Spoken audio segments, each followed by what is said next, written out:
I'm early. What are you gonna do? God, I look like a hobo. I'm early. I'm so sorry, but I didn't want to wait. I was done. I didn't even prepare anything here for the camera. I put everything up in like 2 minutes. I'm amazing. And then I was done. I was like, what will I do? Come on, the 5 minutes. People are fine. I hope you're all doing great. It's Sunday as usual. I try to do Let's Talk EV. I want to have some fun with you guys, a bit of a live stream.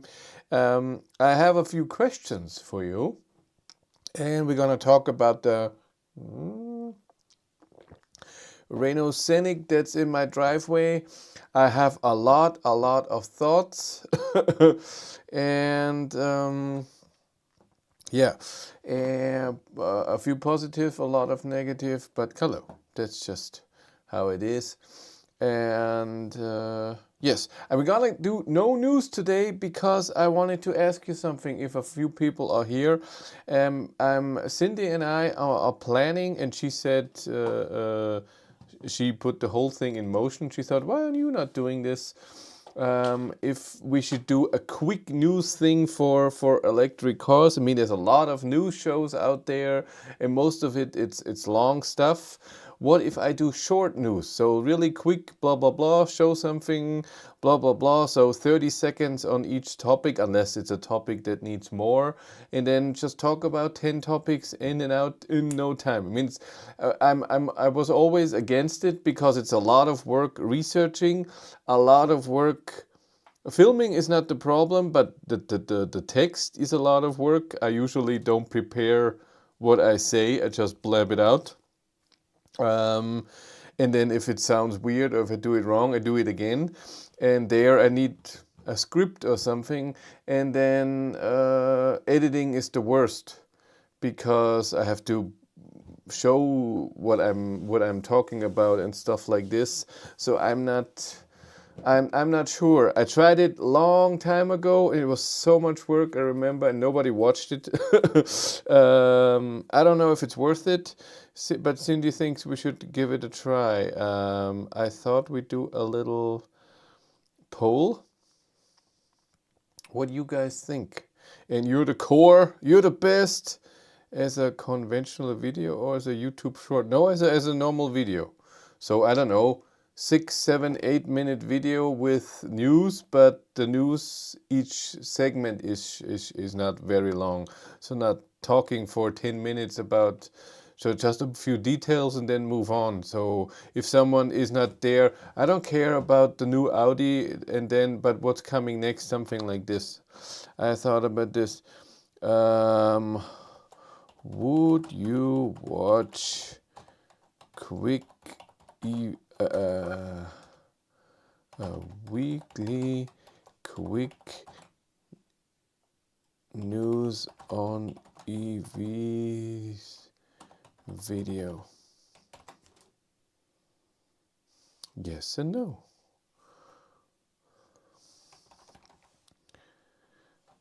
Just want to see what you guys think.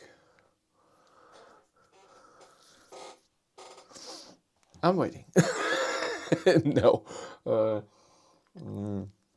Again, I still don't know. The problem is for me, bathroom news. Yeah, that was a good idea. Bathroom news. Fits too. That's a good idea. But I don't. But I want to do it in German too. And then in German, it still can be Bodymontel news. But then I'm very close to Ben. If there's a German guy, he does breaking electric news, and he does it very funny. Tries to be funny. I mean, thinks he's funny, even meaner. No, it's funny is in the eye of the beholder.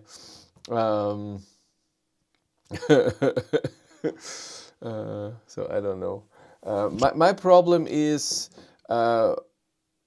so effort to result. I mean, you have to have something unique or not. I don't know. I don't know if it has to be unique or if it's then stupid and it should be news, but I don't want to do the normal news because there's so many electric news things.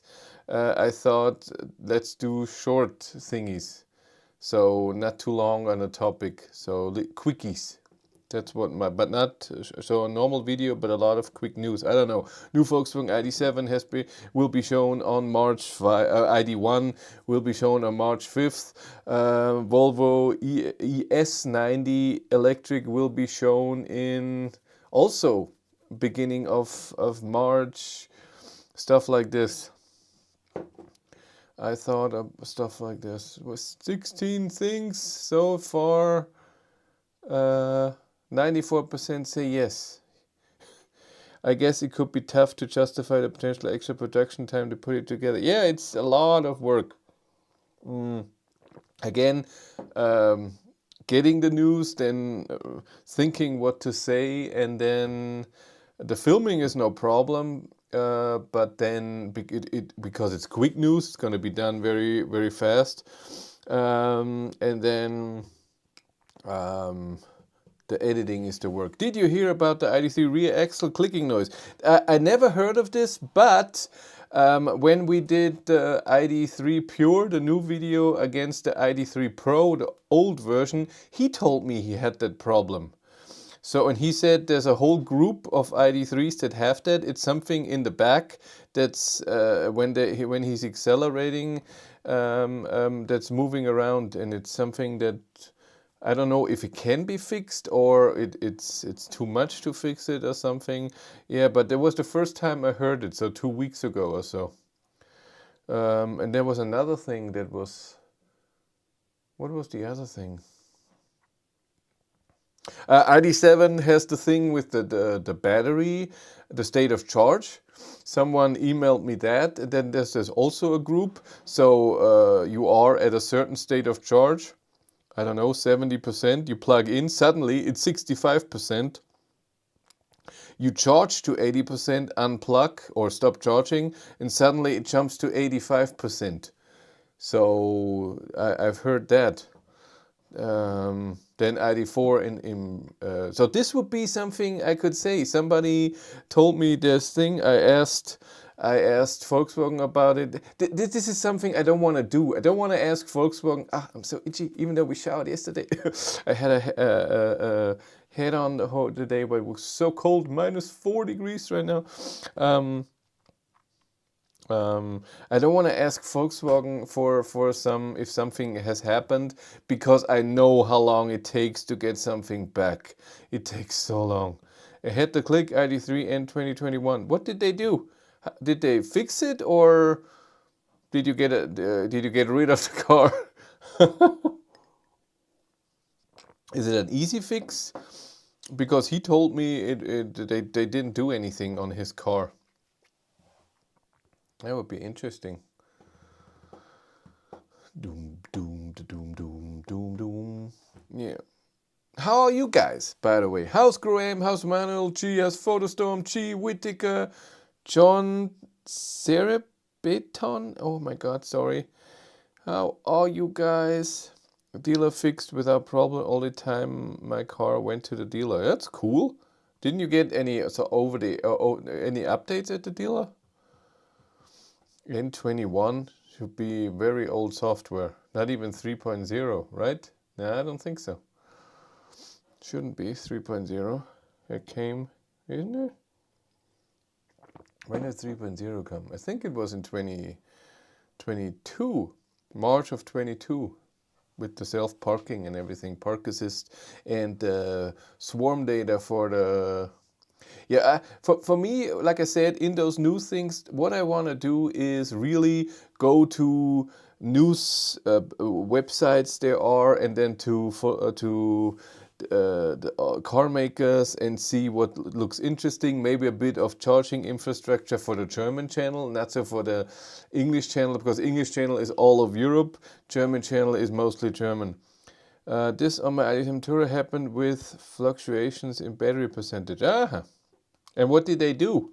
Because I asked Volkswagen about it, they didn't reply really. I'm just starting to think about getting my ID3, its first service, and also getting Also starting to think about whether I'll extend the lease, buy the car, or replace it with a different EV. Get a new ID3. Just got a new 12 volt for my ID5 2024. Didn't you already just got your car? So half a year ago, a year ago? You already need a 12 volt battery? Why? Go tell me.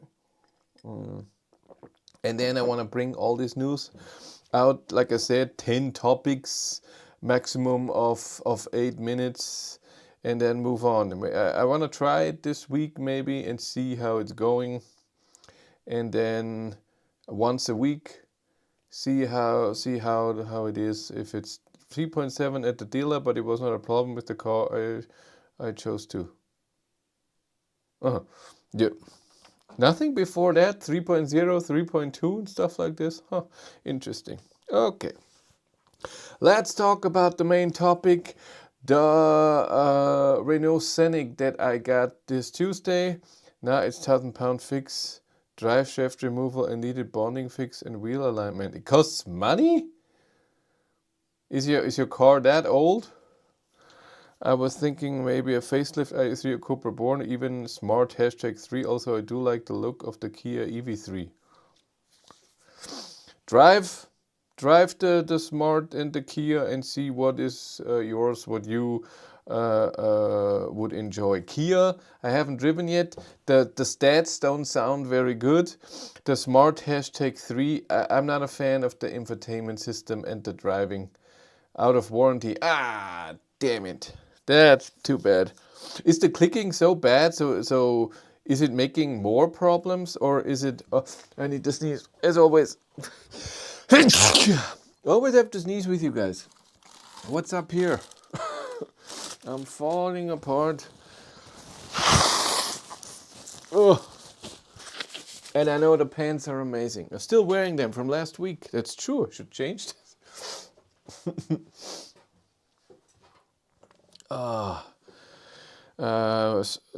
Where was I? Let's talk about. Thank you. Always amazing.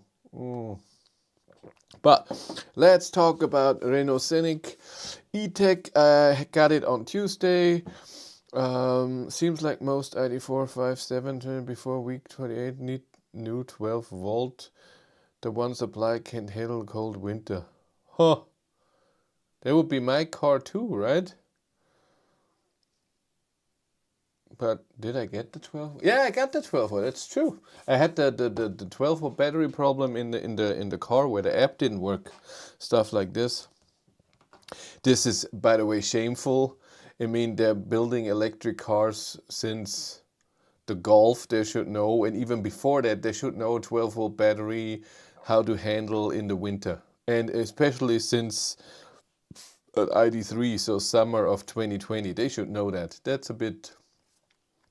4 years, you should know what 12 volt battery you can use, and you should test it. And if your supplier supplies something wrong, that should be shimf, bad person. So, got the car, the Renault, on Tuesday, drove a bit on Wednesday, just trying it out. I had to find a lot of stuff. I had to ask a lot of stuff. Jill is in the center. Where is he? Jill, yeah, I talked to him a few times because I had a lot of questions. The app didn't work for 2 days. The server was down, then it worked, then it was gone again, then it worked again, then it was gone again. Even today, it worked for a bit and then it didn't work for a bit.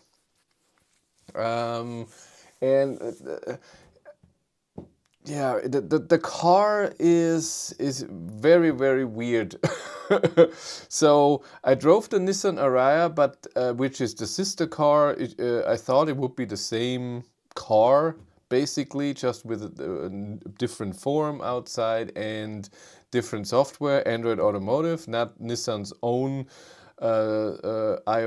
system there, and the infotainment system of the Nissan was not very nice, and but the drive was awesome. And now here in the Scenic, I don't know, they changed it a lot.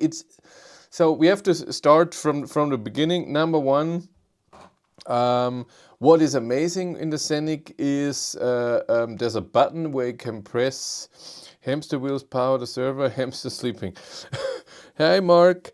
What's amazing is you have a button where you can switch through the assist systems and you can get to your personal settings. So there's an overall settings for the car. That means that speed limit warning is on, that lane assist is on and other stuff, and you can have your personal settings where you turn that off or leave it on, whatever you want, and you just press, the torque seems very limited at the launch, and then you just press two times the button and you are in that mode, which is really amazing. That's a positive. The other positive is the climate. So you can preheat the car with the app for 15 minutes. And you cannot keep the climate on when you get out of the car.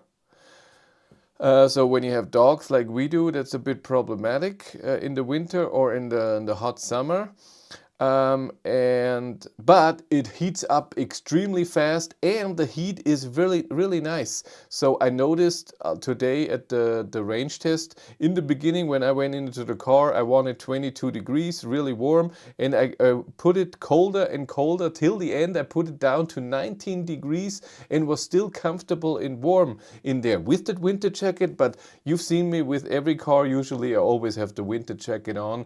When I drive with Hank, I have the heat on 23 degrees or so. So I don't know if it's just heating a lot and it is way warmer in there than it says, or I don't know what it is, but it feels nice and warm, and it feels nice that it can turn down the heat. It has a heat pump. This car has 20-inch winter tires on, and today I did range and charging test. Charging test, I haven't looked. I have seen 144 or so kilowatt, but I haven't looked through the whole curve. It could have gone up, could have gone down. Charging above 80% is painful. So from 90 to 100%, it told me today 30 minutes when it was hopefully warm. And I was like, nah, I'm not gonna do that. That's way too long. This morning when the battery was cold, it charged with 23 kilowatt at 78%. After 15 minutes, I charged 5% in there, and then it went down to 15 kilowatt. And then at some point it went up to 28 kilowatt. Battery heating, it should do it automatically when you navigate to a charger. I haven't seen anywhere where it does that, so it doesn't give me, hey, I'm preheating the battery, or I'm press here to do that. There's no option or anything. I haven't found anywhere in the infotainment system to change the sound of the sound system. There's no equalizer. I have volume of 10 different things, from ringtone to, I can select the ringtone, to a volume of the alarm. If I put in that 10 o'clock it should wake me up or something. So volume everywhere, but I cannot change the sound of the system. The system is okay. It's not horrible, it's not great, but it's fine. This car, for whatever reason, doesn't have electric seats, so don't have massage. But the seats overall are okay, nothing special. It's front wheel drive. That means every time when you're just steering a tiny bit and you give a bit of power, you have spinning wheels, or you feel that the torque is going in a weird direction. It's not a nice feeling. And from a standstill, you saw it in the video today that I released, the acceleration is horrible. When it's driving 60 or 70 and then you floor it, it feels okay. So the 216 horsepower from 60 to 100 feel okay, or from 100 to 130. But from 0 to 60, nothing is happening. It's like, is something wrong? Did I break it? But no, it's because of the front wheel drive. They reduce the torque extremely. Otherwise, you would have spinning wheels big time. And that's how it is. It's not nice. Suspension. Today I felt it again at 130 and 110. It's not amazing. The Nissan was way better with the suspension. Sport. I was in sport mode. Didn't do any difference. Not that I felt anything. So in the video today, that if you've seen that, I was in sport mode for the acceleration. Where do I go? This. So suspension is also not great, and the worst is the noise level in the car at 130. It's really loud. Wind noise. There's no road noise, but a lot of wind noise in the car at 130. The cool is 130 to 150 is not a big difference. 110 to 130 there is a difference, but 110 it's still not a quiet car. So very wind noise, and above 135 comes the motor sound. Since the motor is in the front, you can hear it when it spins a lot, and you can hear the motor from 135 on till top speed, which is 170. And for people outside of Germany who don't drive 130, it's fine. Thanks in part to your reviews, have ordered my first EV ID7 Turbo GTX. It's not a Tesla. You can buy a Tesla, that's fine. Have fun with it. I wouldn't have gotten the GTX, to be honest, but you want the power. I get it. Oof, I get it's a family car, but that kind of sucks that it can't get away very swiftly. You became a speed freak. 8 seconds is not slow for a not sporty car. No, it's not that. It just feels weird. Every electric car I've driven, yes, there are some, so E-Up, Dacia Spring EV, this is, of course, there's 30 horsepower or something. Live in Alps, need 4-wheel drive. Okay, do that. But usually you have the most acceleration. That's what electric cars are, from 0 to 40 or 0 to 50, and then it slows down. And then 8 seconds feel okay. I mean, my ID3 back in the day was 7 seconds, and it feels double the speed, even though it's just a second. And it was 8.5 seconds, by the way. The other one was not correct. So it was downhill. But if you try it, you're gonna be, what is this? And it's not a speed freak. It's just every electric car you drive, even a Pro S with the 200 horsepower motor, feels way more. Picking up a new ID4 GTX this week. I'm changing from an e-Golf. Do you think I feel a difference between them? Yes, you will. From software to charging. Oh my God, from 35 kilowatt, I think was the peak of the e-Golf. With the ID4 GTX, you get 180 kilowatt. Consumption in the e-Golf might be less, of course. Way more power in the GTX. You get 250 kilowatt instead of 100 kilowatt. Not front wheel drive, all wheel drive. You're gonna, the preheating of the battery, planning your route with chargers and all the stuff. It's a completely different car. And when you have the new, this is amazing. The new version, so the new ID4 GTX, then it's really awesome with the new hardware and everything. It's as fast as every pre-APP 550 ID4 or 5. No, they were also around.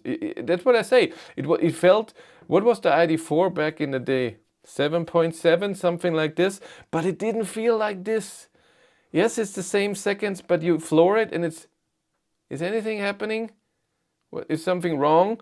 And in the old ID4 you floored it, and then there was initial thing, and then you just felt, so you could go away from a light when you were beside someone and pass and go over. In this car, not so much. I'm confused about best way to make use of charging networks, description directly or via car manufacturer. Some research needed. It depends where you live, what you need. WeCharge supports a lot of stuff, but it's not the cheapest for a lot of stuff. So in Germany, I have a Real Pulse ENBW and something for Ionity, and then I plan that this, something like this. Okay, then the stocks is amazing. I mean, you have four, well, Tesla went away from stocks, the Renault Scenic has 4 stocks, but it's okay. The one for the volume and next song, I'm sorry, I don't get why couldn't you make a volume button somewhere on the infotainment system to change the volume. So this is the only way you can change the volume, by the way, with the stock that's on your steering wheel. So the passenger, if they want to change the volume, they have to touch around your steering wheel. There's nowhere else where you can change the volume. Maybe if you press it and then somewhere, but I haven't found anything. Sorry. Okay, the regen, great, really strong. It remembers everything. That's awesome.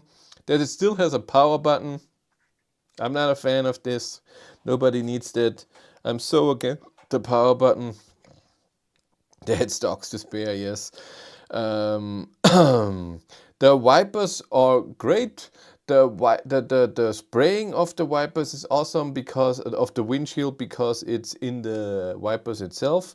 It's pretty much been in all Renault since the early 90s. Yeah, I know, but it's a bit...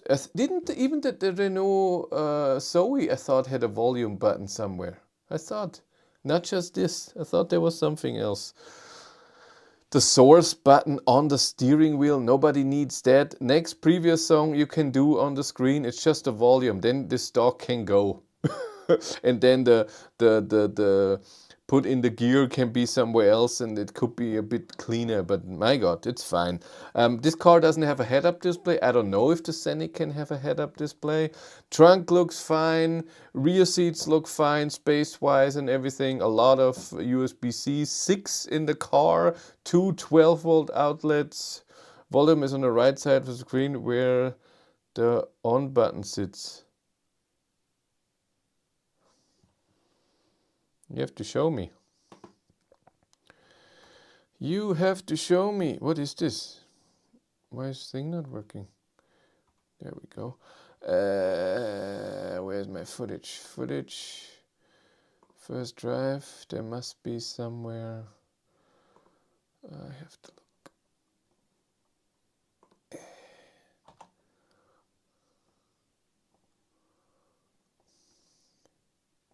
Where? Ah! You're totally right. I think I've seen that in the beginning, and then I totally forgot about it. That's true. There it is. Yes, you're totally right. That's fine then. Then get rid of the stock. Nobody needs the stock then. Because I have next previous song here anyways. This is now Android Auto, but even without that, it would be here if the music would be here. And you can mute it and turn it off here. And the volume here. So nobody needs the stock here. Ah, thank you. See? That's help. Thank you very much.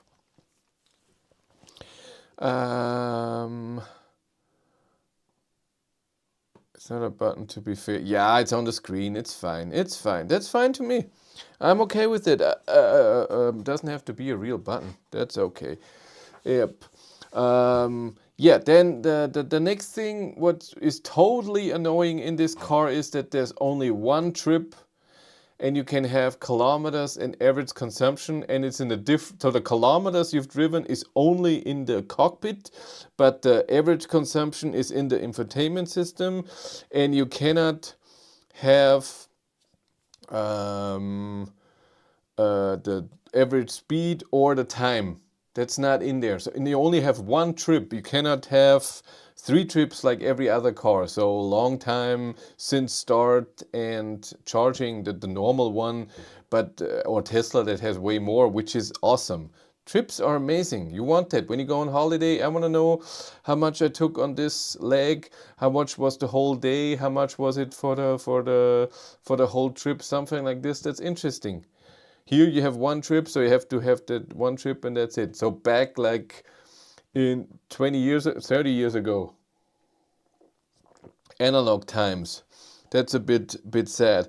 The next is the animation of the cockpit. From switching from one view to another view, it does animations, and it takes 2 seconds till it does the animation. And after done it, the first time you see it, you're like, okay. And then after the second time you're like, get rid. I don't need that. I want to switch, and then it should be happening. I don't need an animation. That's so annoying. And the views that they have are not great, especially the one where you don't want to see everything, and then the speed is in black and you can barely see it. I commented in a German video, I think there is another trip menu in that Eco Trainer menu. It's still a mess, but my Megane had that with an older version of this software. I looked at that. I was in that window. I was in every window there is, and I haven't seen anywhere another trip. And I'm sorry, I don't read comments. I explained that the other day, other live stream somewhere here. I don't do that anymore. It's not good for mental health. Have you tested the charging planner and battery preconditioning? I haven't found battery preconditioning. Charging planner looks fine, like it always was. Renault was always good with that. So you can plan when should it charge or schedule when it should preheat the car or pre-cool or something. That works really nice. I have simulated a trip to Hamburg, and Google Maps just puts in all the chargers. You can select how you want to pay, but you cannot choose what chargers you want to use. And you can say with what state of charge you want to arrive at the destination, not at the charger. It tells you how long you have to charge on each location. I haven't seen, but I have to look again, where it says from where to where do you have to charge. I haven't seen that yet, but we'll see. What else? We did the trips. Yeah, the view of the, like I said, it heats when navigation to a charger is active, but you don't see it. Yeah, that's stupid. I'm sorry. That's just annoying and stupid, and it should tell me somewhere how to preheat. That would be nice. Or tell me, hey, I'm preheating a battery, like a Tesla does. I navigate somewhere and then battery is preheating, and when it's done, it disappears. That would be nice, because some people may be, no, I don't want to preheat, and then you have higher consumption and you don't even know. And is it done? Is it already warm? Do I have to drive longer? Is the distance something? This is all then what people use OBD dongles and have to find out by themselves. That's annoying. I don't like that. That's stupid. So I guess today it did do battery preheating on the way back when I did my range test, the first one. I guess so. Didn't say anywhere. How would I know? I thought it would do that, but I navigated to an Ionity and I wanted that. So the charging works. So I get good charging power. We did this then. What else? I think that's it. Yes, the Android implementation is really bad. Polestar, for example, is way better with the same system. Yeah, the whole Android system, yes, you have Google Maps in there and you can download apps. I downloaded a better route planner, but you can't use it because when you open it, it says you cannot use it while driving, but I was standing. So it just doesn't work. Spotify, YouTube Studio doesn't work because you have to pay for data connectivity, but Google Maps is included. I guess because Google Maps shows me traffic information and everything, but I cannot log in Spotify because it says no data. So I guess I have to pay something or use Wi-Fi to connect hotspot to my phone to use Spotify on the car. So I use just Android Auto because then everything is in the phone anyways. That's also a bit sad. How that's implemented. There was something else today. No, it doesn't matter. Also, the development app is a joke. You pay 10 euros for 2 gigabytes in 2025. Yeah, I think that the Volkswagen one is also expensive, but it's included for 2 years at least for the car. And then I think you have to pay for the whole thing. So you pay, I don't know, 15 euros a month, but it's for everything, for the whole that you have app on your phone and everything, something like this. I never had, and Walter, it was for 3 years. Didn't have to pay. Yes, range test today. Yeah, at 130, I got a full range of 263 kilometers out of a 87 kilowatt hour battery. Again, on the way back, I navigated to the charger. So, like people say here, it might have, or most likely has preheated the battery, which is okay, which I also already wanted, but the consumption was the whole time pretty high. So always above 300 watt hours per kilometer, even in the beginning where it didn't preheat the battery or navigate it anywhere. No, so out of the gigantic battery and of this weak motor, I got higher consumption than, or the same as in a Volvo EX90, gigantic car, all-wheel drive with 500 horsepower. The same with the Kia EV9. So it was really high consumption, and I was disappointed with the range today. In the 110 test, I got 300. What was it? 320. 328, I think. 328 kilometers, and it was warmer then. And again, I navigated to the charger back. Again, I didn't know. I thought it would preheat, but I didn't know. But I wanna navigate back so I know how far it is. I have to put that in a video that it most likely preheated the battery. I don't know with how much power, but if I think that it does that with 5 kilowatt, would the preheating consumption show in the menu as part of the general heating consumption? I don't know, but the heating consumption in the car showed very low, 1.5 kilowatt hours per 100 kilometer. You can use the navigation without the data plane, but sending a destination to the car requires an active data plane. The maps had its own SIM card just for that. Man, I'm so glad I sold my big car. Really, you have an own SIM card just for maps? It's nice. Yeah, it's nice. The heat, like I said, it was so low. It didn't take a lot of energy. I was so happy. But I also have seen, so when I drove today, both tests on the way before I turned around where I didn't navigate it back, the consumption was also not low. So the preheating of the battery sure made it higher, and I will put that in the video, but it was already high, so not good.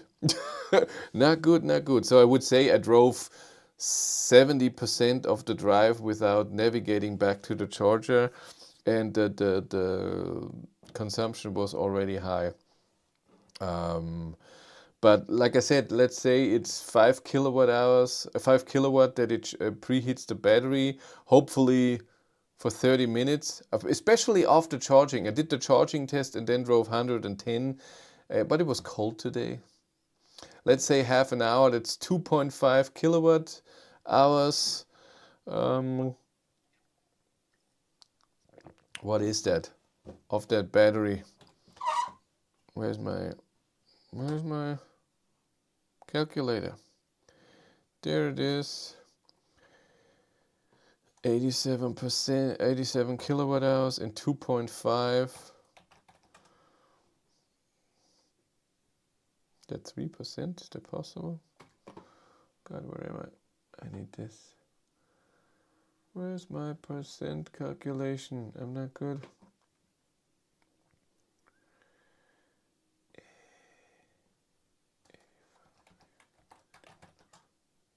Yeah, it's around 3%, if I'm right.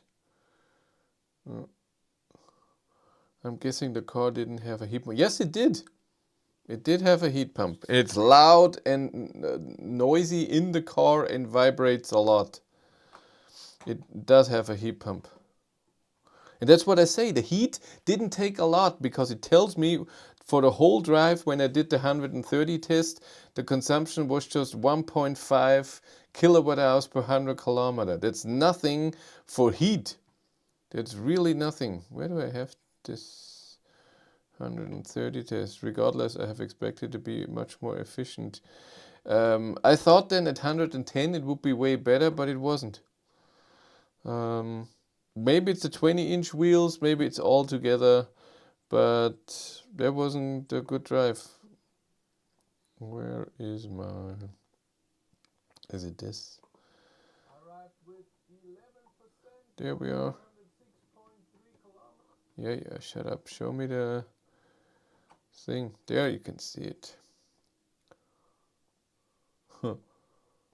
So, that was my consumption today. 315 watt-hours per kilometer. This is the consumption since I got the car. And this is just for heat. Climate, I don't know what... So... And other stuff, I don't know if this includes the preheating of the battery too, but 2.1, that's nothing. That would mean still 29.4. That's still a lot, high consumption for a normal SUV. This is not a gigantic SUV. This is so for Volvo EX90 I would get that, for Kia EV9 I get this, but this is the size of an ID4. This should have had consumption here, I would have thought 27, 270, 260, something like this. And especially then the range. I'm scared, like I said, only 263 kilometers. Again, when I do that, 263 kilometers times 315, I only get to 82 kilowatt hours usable. Holy crap, that's almost like an old e-tron. So... I don't know what's happening here.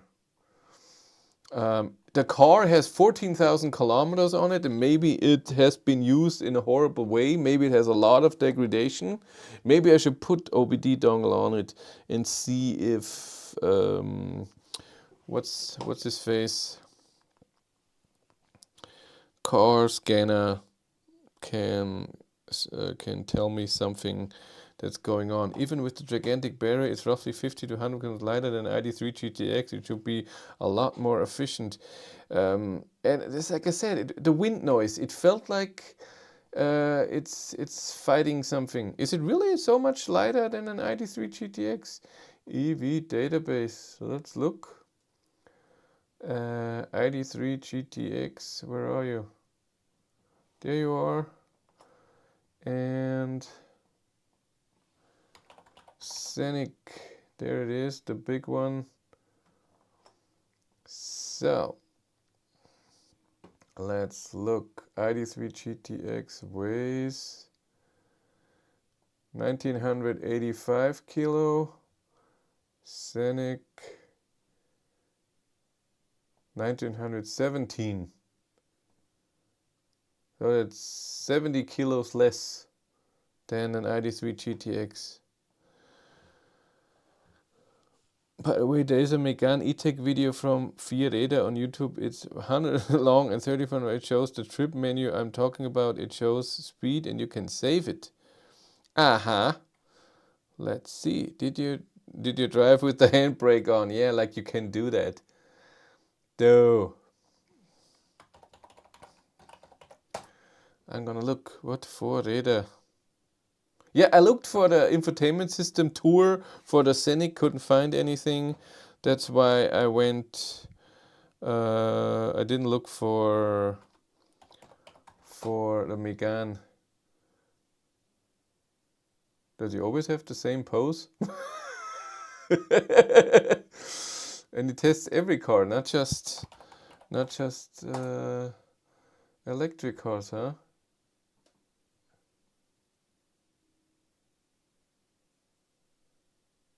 It says smaller than.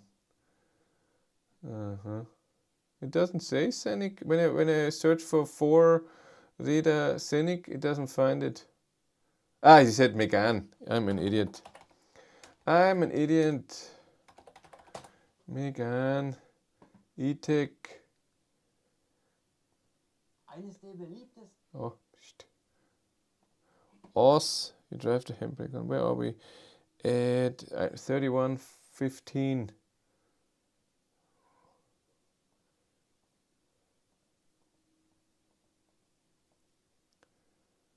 3115. Yeah, it doesn't have that. Where was that?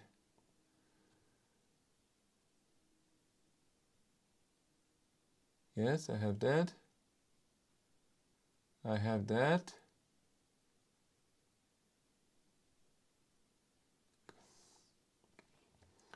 Go on, tell me stuff. And then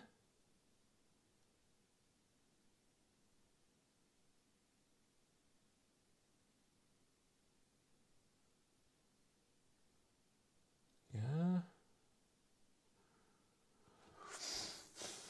I'm learning something here. Air quality, I have that, that's true. Driving eco. Huh, maybe I wasn't in there. No, I don't think I have that. I don't think I have driving eco. But I will look. I will look if I have driving eco. But how do you reset that? He just had something in there. I don't see anywhere where you can reset it. It just says the thing. So this is still one trip. Is it the same trip as in here?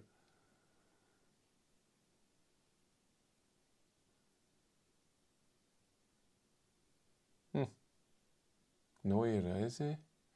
Oh, here. Here you can reset, save, other ones. I will look. I will look tomorrow. Huh. Must have been driving with the giant trailer on the back. Yeah, me. Big fatty here. I was too heavy for the car. It didn't work.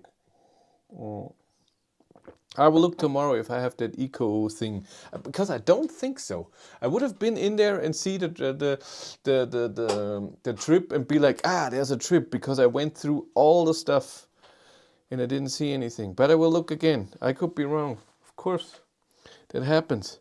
Maybe they removed it with the update, didn't receive it in the Megane, but there were only minor changes and a new design. I will look. I could be totally wrong. That would be amazing. I asked Jill, he has a Scenic, about a trip, and he said he only has one trip, so I believed him. Asked him about an equalizer, he didn't have that. Asked him about leaving the heat on when he gets out of the car. He says he doesn't use it. But he said he has way lower consumption. He had 158 or so on a trip, but I'm guessing he drove way slower than 130 or 110 for a while. Yes.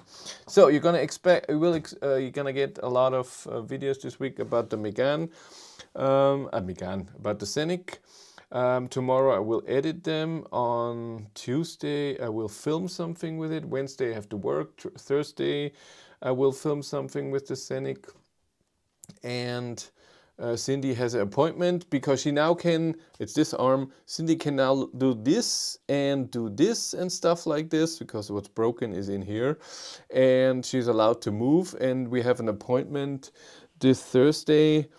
And hopefully then he says it's fine, you can do way more. And then maybe she starts working tomorrow in a week again.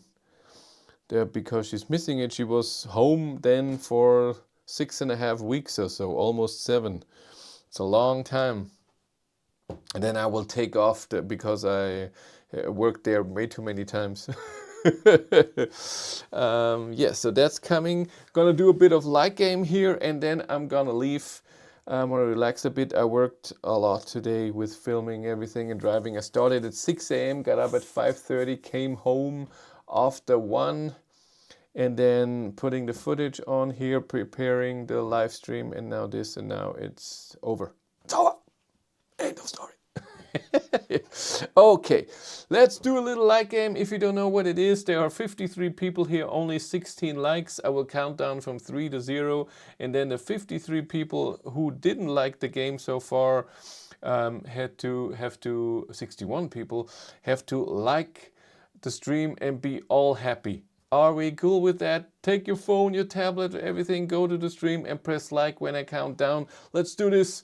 3, 2, 1, and like. Let's see this. We had our first issue with our Hyundai. There was an update in the Blue Link app to talk to the car. Took Hyundai a few days to resolve it. Owners had to reset the infotainment system with a pin on the dash. Yeah, that's so you had the car from someone else. It's a second-hand car. I know that with Blue Link that the original one has to remove the owner before you put it somewhere else. I know that. Ioniq 5 is a decent car. They had the problems in the beginning with the 12-volt battery when it came out. Do you have the second version already or the old version? So the newer version, which has more capacity, and there was something else. Better navigation, puts chargers in and preheating and everything. No, we are first owner. Huh? Alright. Then I don't know. I don't know then. What's then? Owners had to reset the infotainment system with a pin on dash. Oh, so you think that was the error that shouldn't be there? Uh-huh. But other than that, it's a solid car. 2024, that's cool. So you have the new battery. Woohoo! Do you have all-wheel drive? I'm sure you do. Power. No, it's a great car. Consumption is just not the best. It's just a very, very thirsty car, but charge is amazing. That's the thing. That's fine. It's fine. Let's see if the app works now for the Renault. Let's see. Yeah, it works. And it doesn't charge to the charge limit. It always charges 1% more. When I put in charge to 81% to 80%, it charges to 81. The same for 90, it charges to 91. I haven't charged to 100% yet. See if it charges to 101. So today at the charger, I had to, I don't know what that means, 3.7 miles per kilowatt hour. And it can't be the same all the time, right? There's winter, there's rain. I couldn't tell you the consumption of Hank. No idea. No idea. And even at the charger, it didn't stop at 90%. I had to stop by hand. That was a bit, that's also not nice. But the programs look good. Okay, I will leave you now. Thank you all for playing the like game. Hopefully see you next week. Next week I will still have the Scenic, and after the Scenic, so in 9 days, comes something special to me, the Audi Q6S, whatever, SQ6 e-tron. Excited about that car, and Audi. That is not a bug. You start driving with 80%, not 79, as soon as you start the system. But every other car charges to 80%, and when I start driving, it takes not a second, it takes a bit till you go down to, that's normal. It's not, I don't think it's a bug, it's just a weird decision. If I say I want to charge to 80%, it should charge to 80%, not to 81. That's stupid. I'm sorry, I didn't say 81, I said 80. And if it goes down, if I start driving, that's normal, that's okay. But not as soon as you start the system. That would be weird. If it just really, it's 80.0001. Ooh, Electro Trucker Premiere is on. Go on and watch. I see you next week. You all take care. But it's not wrong. It's full 80%. But it shows 81%. It's wrong. If then do 80.9. I don't care. But show me 80. That's weird. Okay, you take care. See you next week. Bye.